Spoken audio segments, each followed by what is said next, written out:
이 시간 우리 함께 은혜 받으실 말씀은 신명기 31장 1절부터 8절입니다. 또 모세가 가서 온 이스라엘에게 이 말씀을 전하여 그들에게 이르되 이제 내 나이 120세라 내가 더 이상 출입하지 못하겠고 야훼께서도 내게 이르기를 너는 이 요단을 건너지 못하랴 하셨느니라. 야훼께서 이미 말씀하신 것과 같이 내 하나님 야훼께서 너보다 먼저 건너가사 이 민족들을 내 앞에 멸하시고 내가 그 땅을 차지하게 할 것이며 이 여호수아는 내 앞에 건너갈지라. 또한 야훼께서 이미 멸하신 아모리 왕 시온과 옥과 및 그 땅에 행하신 것과 같이 그들에게도 행하실 것이라. 또한 야훼께서 그들을 너희에게 넘기시리니 너희는 내가 너희에게 명한 모든 명령대로 그들에게 행할 것이라. 너희는 강하고 담대하라. 두려워하지 말라. 그들 앞에서 떨지 말라. 이는 내 하나님 야훼 그가 너와 함께 가시며 결코 너를 떠나지 아니하시며 버리지 아니하실 것임이니라 하고, 모세가 여호수아를 불러온 백성의 목전에서 그들에게 이르되 너는 강하고 담대하라. 너는 이 백성을 거느리고 야훼께서 그들의 조상에게 주리라 맹세하신 땅에 가서 그들에게 그 땅을 차지하게 하라. 그리하면 야훼 그 내 앞에 가시며 너와 함께 하사 너를 떠나지 아니하시며 버리지 아니하시리니 너는 두려워하지 말라. 놀라지 말라. 아멘. 아멘. 저는 오늘 제목을 가장 두려워해야 하는 것이라는 제목으로 함께 말씀을 나누길 원합니다. 지난 목요일 말씀을 전하고 난 후에 금요일 날 이제 안내를 하고 있는데 한 집사님이 저한테 딱 보시더니 무슨 말을 목사님이 드려야 되는데 잠깐 잊어버렸나 봐요. 그러더니 뭐라 그러냐면 목사님 미쳤습니다라고 하는 그 이야기를 하더라고요. 이게 설교 제목을 참 잘 잡아야 될 것 같아요. 지난 목요일에 제목을 잘못 잡는 바람에 한 집사님이 저한테 목사님 미쳤습니다는 벼랑간 툭 던지는데 깜짝 놀랐습니다. 정말 그렇게 미치고 싶은 마음이 있습니다. 어저께 이제 말씀을 준비를 하면서 말씀을 다시 한번 묵상하고 준비를 하면서 찬양을 듣는데 이러한 찬양이 있더라고요. 이 찬양의 고백이 너무나 좋더라고요. 제가 사실은 마지막 설교 말씀 끝나고 난 다음에 이 말씀을 이 찬양을 가사를 드리고 싶었는데 이 찬양의 고백을 먼저 드리고 싶습니다. 하나님이 연약한 우리를 향하여 이렇게 말씀하십니다. 너를 선택한다. 귀하고 아름다운 나의 사랑아, 나의 모든 마음을 너에게 준다. 무엇보다 소중한 나의 사랑아, 나의 모든 정성을 너에게 준다. 나의 기쁨아, 나의 사랑아, 어디에 있든지 무엇을 하든지 상관하지 않고 너를 사랑한다. 내가 나를 사랑하지 않아도 상관하지 않고 너를 사랑한다. 나의 행복아, 나의 사랑아, 나는 언제나 너를 선택한다. 어떤 이가 세상을 다 준다 해도 나는 언제나 너를 선택한다. 내 모든 것을 포기해야 할 때도 나는 너를 선택한다. 내가 잘난 사람이 아니어도 다른 사람들이 손가락질해도 나는 항상 변함없이 나는 언제나 너를 선택한다. 어떤 이가 세상을 다 준다 해도 나는 언제나 너를 선택한다. 내 모든 것을 포기해야 한데도 나는 너를 선택한다. 널 사랑한다. 오늘 예배하는 우리 믿음의 백성들 향하여 하나님이 이렇게 말씀하십니다. 내가 너를 사랑한다고요. 그리고 내가 너를 선택한다고요. 이제 말씀을 다시 한번 묵상하고 의미하면서 이 찬양을 듣는데 제 가슴을 두들기더라고요. 네가 부족하고 연약하다 할지라도 나는 너를 사랑하고 너를 선택한다. 세상의 어떤 것보다 바꿀 수 없는 내가 너를 선택한다라고 하는 그 찬양의 고백을 들으면서 혼자서 방 안에서 울면서 이 말씀을 좀 다시 한번 묵상하고 의미했던 것 같습니다. 오늘 함께 예배하는 우리 믿음의 식구들, 어떤 환경과 어떤 묶임에 있는지 모르겠습니다. 육신의 연약함으로 인하여 하나님의 도우심을 구하고 있는 우리 성도가 있을 것입니다. 오늘 주님이 말씀하십니다. 내가 너를 사랑한다라고요. 내가 너를 세상 것과 바꿀 수 없는 나의 자녀로 내가 너를 선택했다라고 말씀하고 계십니다. 어저께 아침에 안내를 하는데 한 권사님이 손을 잡더니 목사님 감사합니다. 기도해 줘서 감사하다고요. 지금 암투병 중에 있는데 감사하다고 하는 그 이야기를 하시며 힘이 된다라고 하는 그 이야기를 하더라고요. 권사님 당연히 기도해야죠. 함께 싸워나가야죠 하는 그 말씀을 나누며 눈물로 기도하는 그 권사님의 그 눈물의 고백을 좀 듣게 되었습니다. 오늘 주님이 말씀하십니다. 내가 너를 선택했다고 말씀하십니다. 넌 나의 사랑이라고 말씀하십니다. 나의 부르짖는 나의 아픔 가운데 있는 연약한 그 모든 것 가운데 내가 함께 한다라고 말씀하고 계십니다.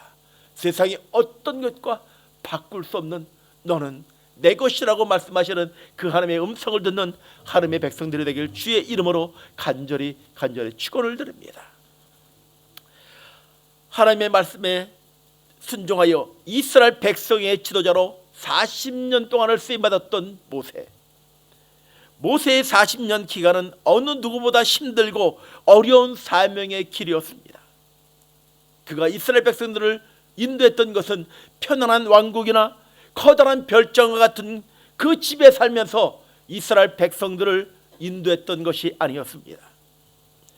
그들을 인도했던 사명의 자리가 바로 광야였습니다.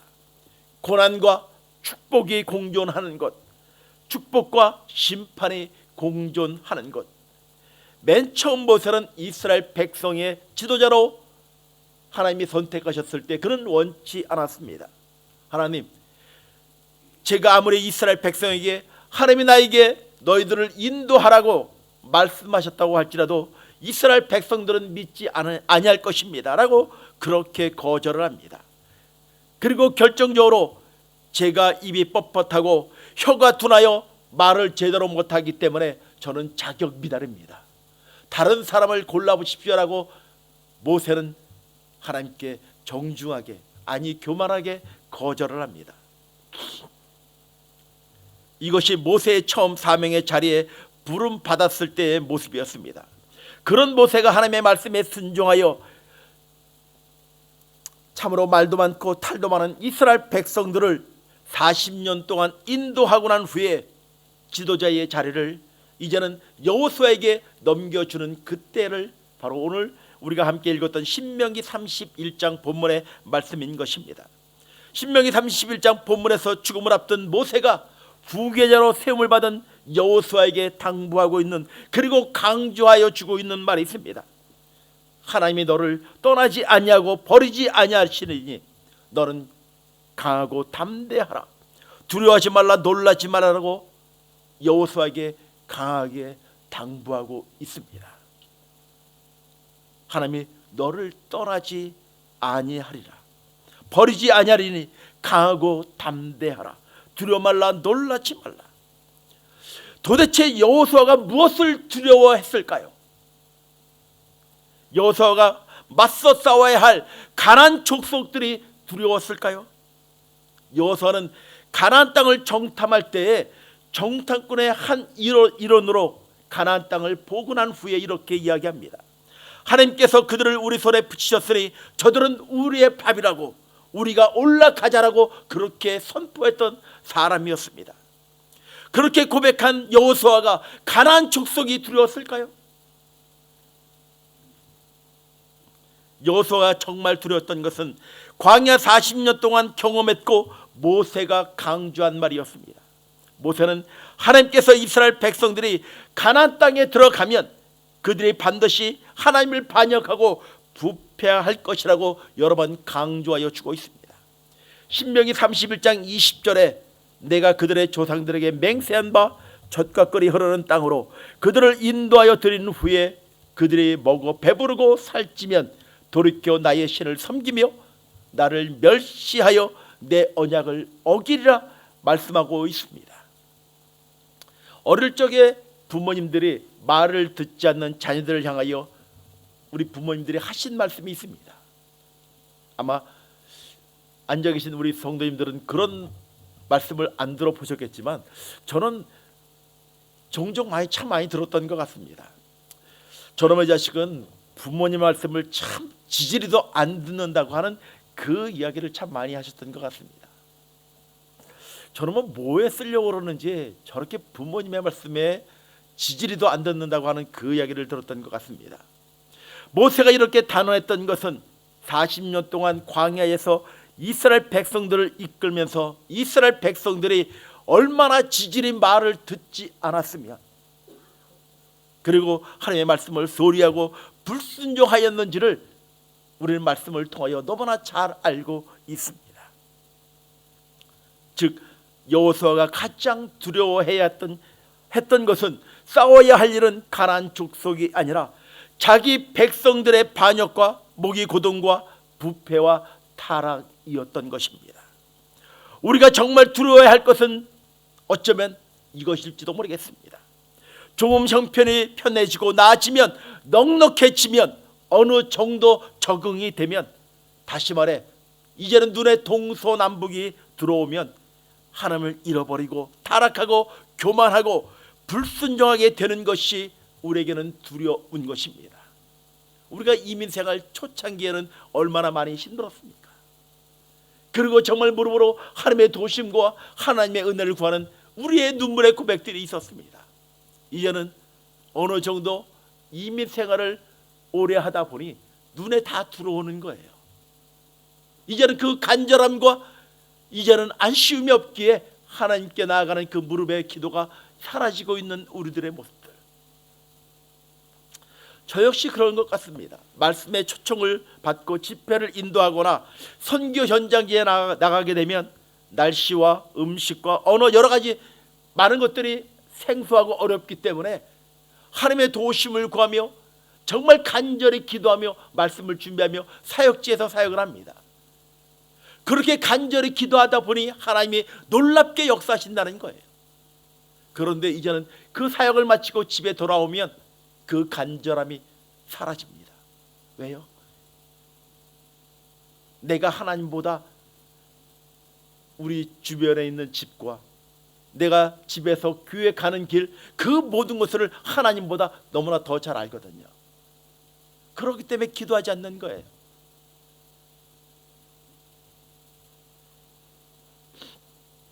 어느 선교사님의 간증의 고백입니다. 사역의 현장에는 너무나도 놀라운 하나님의 응답과 인도하심을 체험하는데 그런데 왜 한국에서는 이런 경험을 날마다 하지 못할까라는 그런 생각을 해보았다고 합니다. 그런데 그 이유는 한국에서는 내가 하나님보다 아는 것이 더 많고 하나님보다 내 경험을 더 의지했기 때문이었다는 것입니다. 그래서 하나님을 실제로 경험하는 일이 적었다는 것입니다. 한마디로 한국에서는 하나님만 의지하지 않았던 것입니다. 우리가 선교지에 나가 있다고 생각해 보시기 바랍니다. 우리가 하나님 오늘은 어딜 가야 합니까? 어떻게 복음을 전가하며 어떤 사람을 만나길 원하십니까? 그리고 위험과 어려움과 언어와 날씨와 모든 환경 가운데 하나님이 인도하시고 역사해 달라고 우리는 기도하며 나아갈 것입니다. 그런데 집에 있거나 내 사업장이나 내 자녀들과 있을 때는 그런 기도가 나오지 않는다는 것입니다. 왜 그러냐면 너무나 잘 알거든요. 하나님보다 너무나 잘 알기 때문에 그런 간절한 기도가 우리 가운데 끊어지는 것입니다.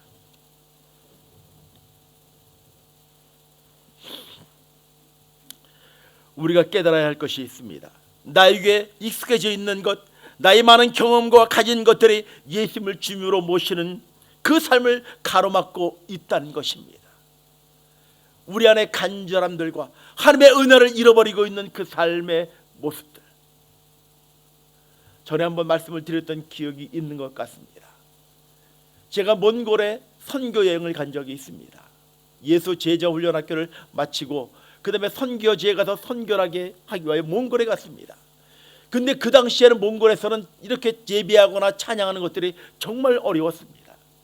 아파트에서 예배를 드리는데 소리가 나가지 않게 하기 위하여 방음도 되지 않은 그 아파트에서 이불을 뒤집어 쓰고 허밍으로 찬양하는 거예요. 소리 내지 못하고 그냥 허밍으로 입을 다물고 찬양을 하는 거예요. 그리고 기도할 때 조용한 목소리로 하나님 오늘도 우리의 발걸음마다 인도하시고 역사해 달라고. 하나님 우리가 선교지에 나와 복음을 전해야 되는데 복음을 전할 수가 없습니다. 하나님 인도해 달라고 그렇게 눈물로 예배하며 하나님께 기도하였습니다. 선교지에 갔는데 그들에게 전도지 한 장 줄 수가 없는 거예요. 공산주의 국가니까. 그런데 기도를 마치고 난 후에 식사를 하는데 아파트에서 이렇게 내려다보니 밖을 내려다보니 몽골 청년들이 아파트에 있는 농구장에서 농구를 하는 거예요. 지금은 이제 60이 넘어서 운동하는 게 어렵지만 그때는 40대 초반이니까 농구하는 게 참 재밌었던 것 같아요. 내려가서 의자에 앉아 있으면 줄만 되면 차례가 되면 남자 여자 섞여서 3대3 농구를 하는 거예요. 그런데 그 아파트 내에 청원 경찰이 있었어요. 공산주의 국가다 보니까 경찰이 그렇게 권력이 세더라고요. 경찰 그 친구가 농구를 잘하는데 제가 블록을 하고 그 친구를 이겼어요.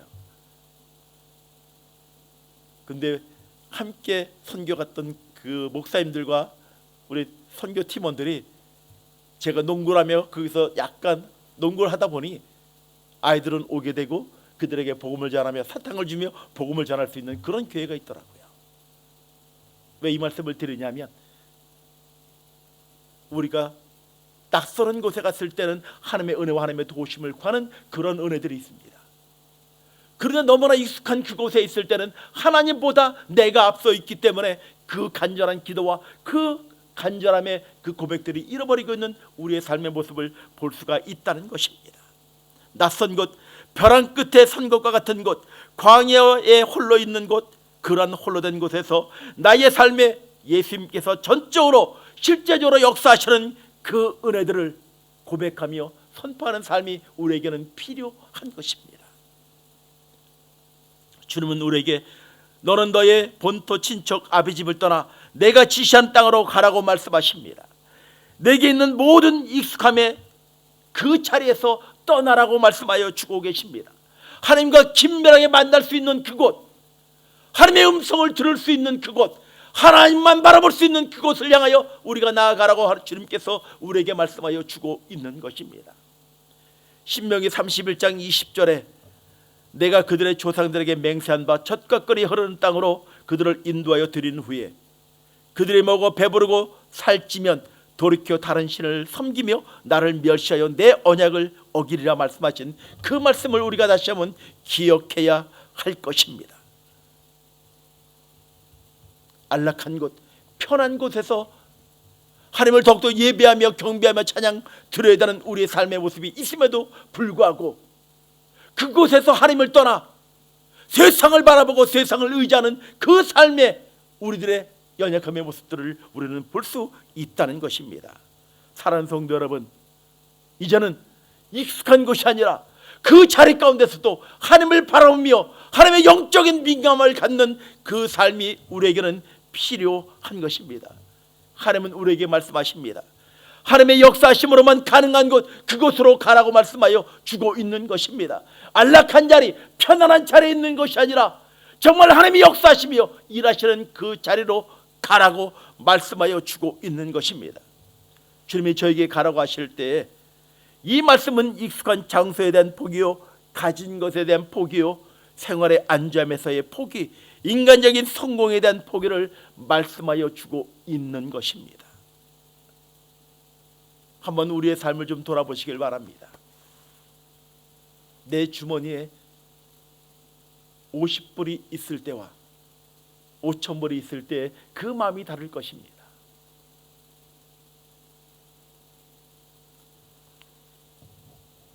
이민 초창기에 온라인으로 이게 같이 유튜브로 나가기 때문에 좀 조심스럽지만 이 호주에 와서 처음 일할 때 매일매일을 청소를 해야지만이 생활할 수 있는 그런 시간들이 저에게 있었습니다. 토요일날 가서 하루 홈 청소하고 돌아와야지 아이들에게 그 50불을 벌어서 아이들과 같이 식사를 할 수가 있는데, 어린아이들이기 때문에 집에만 둘 수가 없는 거예요. 아이들만 둘 수가 없는 거예요. 그래서 아이들에게 누가 와도 문을 두드리지 말라고 당부를 하고 문을 잠고 아내와 토요일날 홈 청소를 갔다가 돌아온 적이 있습니다. 그런데 홈 청소를 갔는데 그날이 홀리데이였어요. 집에 가서 청소를 하려고 하는데 주인이 있기 때문에 오늘은 청소를 안 해도 된다라고 하는 그 이야기라는 거예요. 50불을 벌지 못하고 홈 청소를 하지 못하고 집에 돌아올 때에 그 무너지는 마음들 아마 아실 겁니다. 무능한 아버지라는 그런 마음들, 그리고 하나님 오늘 하루도 인도해달라고 하는 그 눈물의 고백을 흘리며 집으로 돌아온 경험이 있습니다. 그 작은 순간 가운데는 정말 간절할 때는 우리 기도하며 하나님의 은혜를 구했던 그 순간들이 있었습니다. 근데 이 수중에 이제 100불이 있고 어느 정도 있다 보니 그 간절함에 대한 것들이 사라지고 있는 우리들의 그 모습들.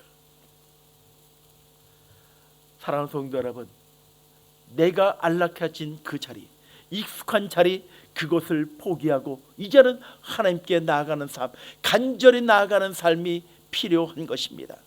하나님이 매 순간 역사하시는 것을 경험하기 원한다면, 그리고 하나님과 늘 동행하는 삶을 원한다면 우리는 떠나야 할 것입니다. 안락한 그 자리를 떠나야 할 것입니다. 우리가 정말 두려워야 할 것은 익숙하고 편안해질 때 우리가 타락하고 불순종하기 때문에 그런 것입니다.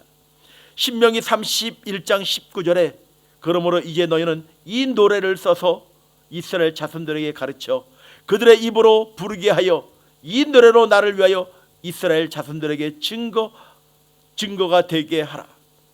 모세는 여호수아에게 노래를 지어 이스라엘 백성들에게 부르라고 말씀하고 있습니다. 말씀보다 노래는 오래 기억이 되기 때문에 그런 것입니다.